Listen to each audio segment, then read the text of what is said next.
bit. Let me see if I can do justice to it. Before that, can I just request a quick poll out here? So just to make sure I know who's the audience, how many clinicians, practicing clinicians here? Okay. So how many of you are surgeons? Okay. And how many of you are students? Okay, great. And can I go discipline-wise? Anybody in orthopedics?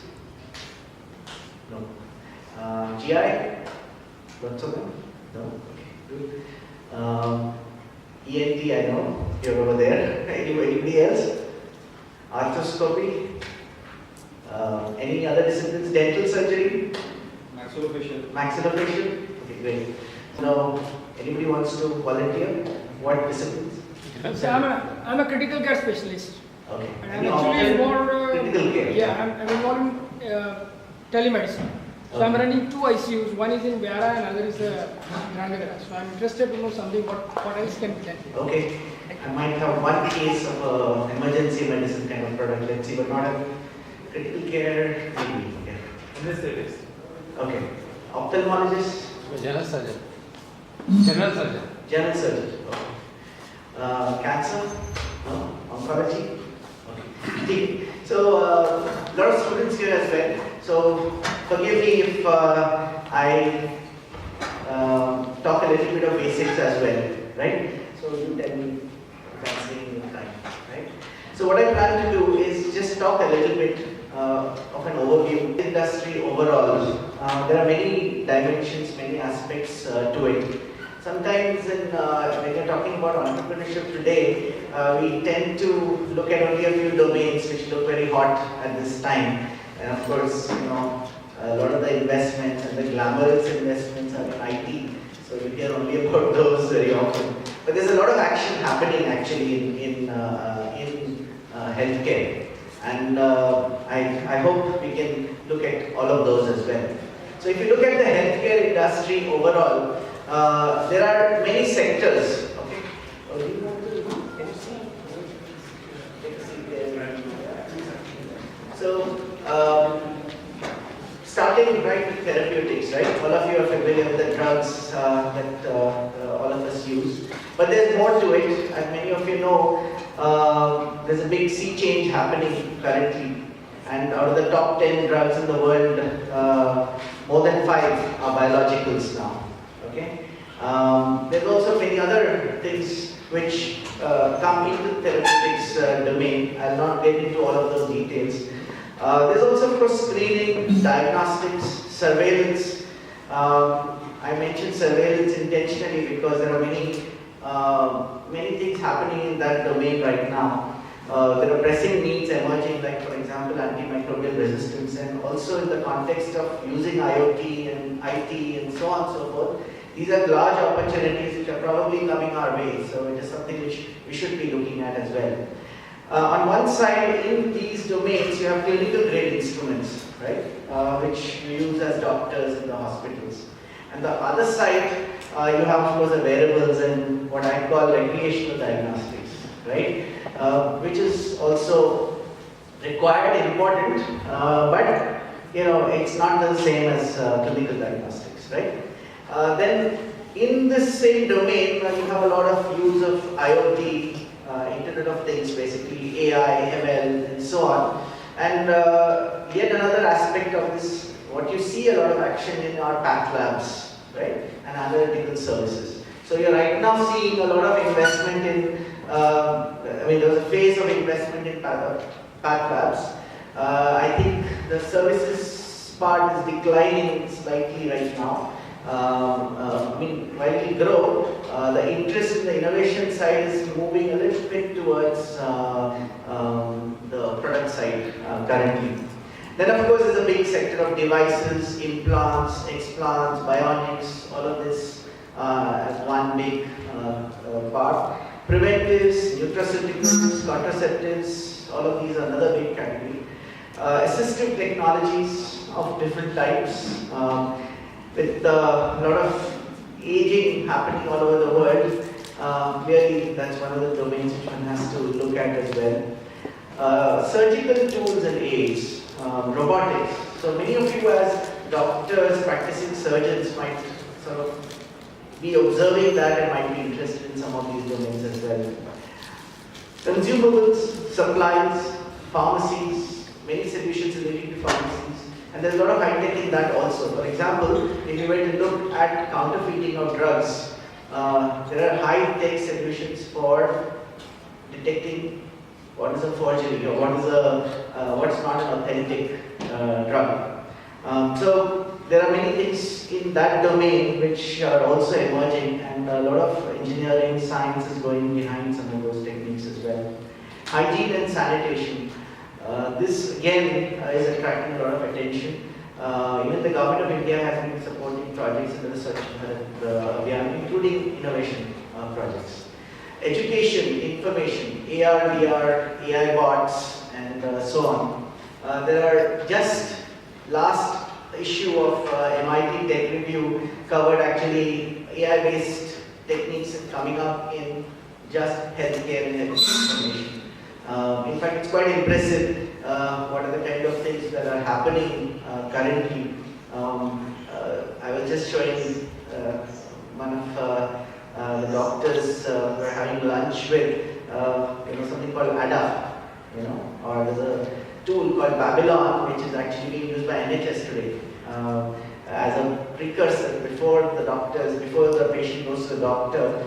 They use a chatbot to keep the patient engaged and to look at minor problems that they can solve themselves. And of course, healthcare service delivery. And all medical doctors, most medical doctors in India are themselves entrepreneurs, right? And operate in this domain, which is service delivery.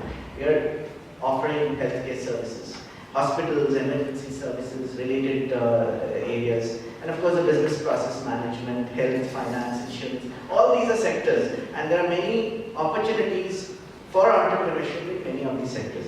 I'll come back at the end of the session to look at a little bit of futuristic themes in this. But for the benefit of the students, let me come to a very simple aspect, which I'll rush through a little bit quickly. Okay? So let me talk about innovation and entrepreneurship and where you as doctors could fit in. Just a few simple terminologies, and I'll give you my simple version of it. When I look at technology, to me, it's just problem solving. Okay? You have a problem, you find a solution, and that's a technology. Okay? No great magic out there. Anybody can do it. You don't need to have a degree to be a technologist. You don't need to have a degree in technology to be a technologist. Okay? Doesn't matter which domain you come from. And all of us are solving problems simultaneously. My mom, who makes good idlis, is a technologist to me, right? Because she knows how exactly to get the right consistency of the batter, and that's technology, right? That's know-how. How do you do it? And people have big restaurants based on just knowing how to make one food item right. So that's technology. But you can inject some novelty into this. That means it's novel in some way. And novelty often emerges in a new understanding of a problem or a new set of solutions and tools, and then you have an invention, right? And inventions don't have to have a science. Don't really need to have science in it. Okay? Example is a zip that all of us use. It's a great invention. The inventor a lot of money. At the same time, it doesn't involve great science in it. Okay, but that's okay. It still matters. It's useful. Okay, important inventions. And then you can have scientific inventions, right? So all of us, people who, and all the doctors as well, are trained in science, right? It's a scientific method that we all follow. And where does the science come in? The science comes in very often in our unique understanding of the problem. So as a doctor, you are observing problems in, patients having medical problems, diseases in action. And you have observations on what could be the cause of the problem. And that is a very important aspect of the innovation process, the invention process itself, which is that identify the problem and the right problem. I myself, when I did my work on hip and knee implants, it was actually a very important observation from Mass General Hospital, of how wear happens in hip implants that gave us an opening into looking for solutions. Okay, it was, and the doctors painstakingly collected, retrieved samples from revision surgeries to tell us that this is the problem. You know, if that was not so, we wouldn't have come up with a solution. The solution consists of tools, right? So if there's a disease, you have, say, you have molecules which you can synthesized, okay, or an instrument that somebody else has made, or a new way to view what is happening inside the gut, for example. Right? Those are solutions which people come up with, and then the inventor is basically putting the two together, connecting the problem and the solution, and coming up with a scientific invention. And where does the science come in? It's in the unique insights that you have and the unique tool sets that you create as a person with scientific training. Okay, either in the problem side or in the solution side, right? Great example is penicillin by Alexander Fleming. He was looking for a way to solve this problem of soldiers dying due to bacterial infections, right? And doing something in the lab, realizes that the fungus that is grown on his petri dish, bacterial culture plate, is actually killing bacteria. Please realize that if he was not sympathetic to the problem, if he was not passionate about solving it, he wouldn't have bothered to look at it carefully. That there was something that the fungus was doing that was useful, right? So it's that passion and that compassion which is so critical. And that's why I think you as medical doctors have the great opportunity to identify problems early, and be the first in the game, and therefore, explore that as an avenue to entrepreneurship. So there are so many great medical inventions. I think all of you, innovation is something different. Innovation is a step ahead, okay?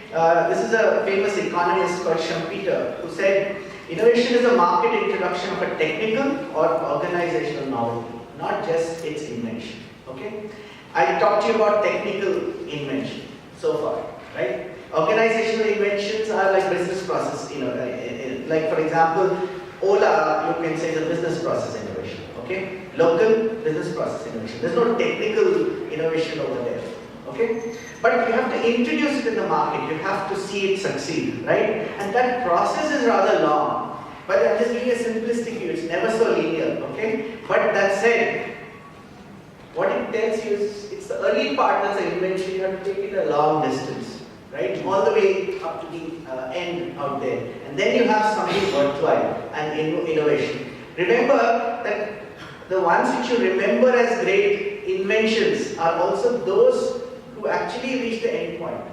You have actually forgotten all those inventors who invented but never took it all the way, right? So it matters that people take it all the way, right? The classic example I gave is of Edison. Every time I ask people who invented a light bulb, they come up with Edison. Actually, it's not. Edison made the workable light bulb, okay? British inventor invented the original light bulb, but you don't remember him, right? Because he didn't do the one that really mattered, okay? Anyway, now this process of innovation is very resource intensive. You need to bring in a lot of different people. And when you do that, you need to incentivize all these people. Whether they're bringing money in, whether they're bringing the drive, the focus on the business, the entire process of taking it all the way. And when you do that, the vehicle that makes it possible is that startup, The entrepreneurial venture is that vehicle that makes innovation possible, okay? So if you want to resource it adequately, right, you need to think of such vehicles. You cannot just do it as a single inventor trying to take it all the way. Just remember that, because what's the best situation? You develop a new thing, maybe the government will give you 1 crore to do some work. What happens when you have to scale it up and you require 100 crores to take it to market? You think anybody will put in money, and if you don't have to venture out there in which they are incentivized to participate? Or will somebody sweat it out to work hard to take it all the way as an entrepreneur or a fellow promoter or a fellow partner? Or as an employee also, will they be excited that they're working for an individual versus working for a large company like Google, right? So think about it, in terms of that. So that's the way to take things ahead. And then there's a unique class called social enterprises, okay, where there's also social impact that you're seeking. These are also for-profit activities. For example, Amul is a classic example, right? It's a for-profit activity. People make money. The farmers are becoming richer thanks to that. But that said, there's so much inclusivity in it. You're involving so many more people. There is so much excitement about the fact that so many people can benefit from the process, including consumers, producers, so on and so forth. So another great example could be even the Aravind eye care system, for example. A profitable activity, Oro Labs, for example, in India, Dr. Devi Shetty, for example. But these are for-profit activities and yet with social impact at their, for the students, please read that book, I Too Had a Dream, okay, by Maurice Korean. It's worth reading, right? Okay, now, where do the clinicians fit in out here? So, yeah. So, the clinicians are, in my opinion, the best people for need identification, right, in the whole healthcare innovation system, right? The need identification, the understanding and detailing of the problem is usually the major part of innovation. In fact, if you have done that right, the rest follows, okay? Let me correct it. Let me say the invention process. It's a major part of the invention process, okay? Lot of sweat is involved after that to take it to market. Okay, so I don't want to make you think that that is the big thing because then it causes other issue problems. But it is important. Secondly, there are doctors who are contributing to solutions and to inventions, right? So in that framework, think of it: the first box of problem, second box of solutions. In the orthopedics field, for example, the first hip implant came from a medical doctor called Dr. Charlie. Okay, he designed an implant which was introduced into a patient, being first of its kind and with no predecessor. He was in a unique position to do some of these things which other people cannot do. Engineers may be able to refine it post that, but the first leap is something which very often medical doctors can do. Clinical studies and validations. You are the people who are actually validating and looking at new solutions as doctors. Even entrepreneurs, okay? And when I tell you entrepreneurs, the whole business idea, the execution of it, okay, is something which you can look at. Investors, users, customers, okay? So these are all roles which you play, and you have comfort zones. The question is, which one would you want to play? So in that whole framework, I'm just trying to tell you that there are a lot of places where you can start and then build if you want to look at participating in the innovation process or in the entrepreneurial process as well. So I think I'll stop here. I had a few examples which I'll show you in the end of doctors from our own network at Venture Center in Pune who are, or do you want me to quickly show those? Can I take 2 more minutes? Okay, let me do that. Because I think I want you to go back with at least a sense of possibility. Okay, this is a dentist working on new tools based out of Bombay. What I'm showing you are people who have won the biotech innovation grant and are building businesses around it. This is a company founded by maxillofacial surgeon, is one of the key founders. Others are the team included a designer and a material scientist. They are looking at explants here, okay, for maxillofacial surgery. The doctor is Dr. B. Srinivasan, who's a practicing maxillofacial surgeon. This is a product which is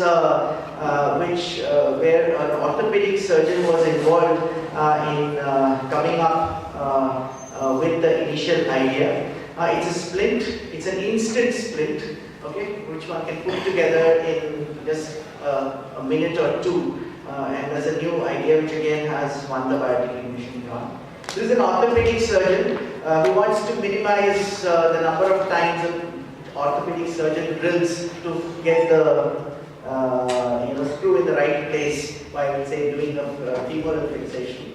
Okay, and called Dr. Panchanathikar. He has a patent and a couple of patents and jigs and a software solution which enables surgeons to position it, including novice surgeons learning students to get it right minimum number of tries. This is a doctor based out of Baroda, a young doctor, was also part of the Stanford program, India Biodesign program.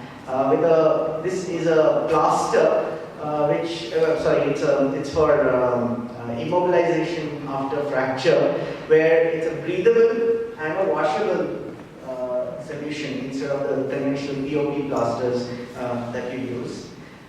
This is a spinal surgeon looking at regenerative therapy. Again, a BIG winner, Dr. Sunil Nadkarni. Okay, and here this is an intraocular lens which can be corrected exactly post-surgery as well.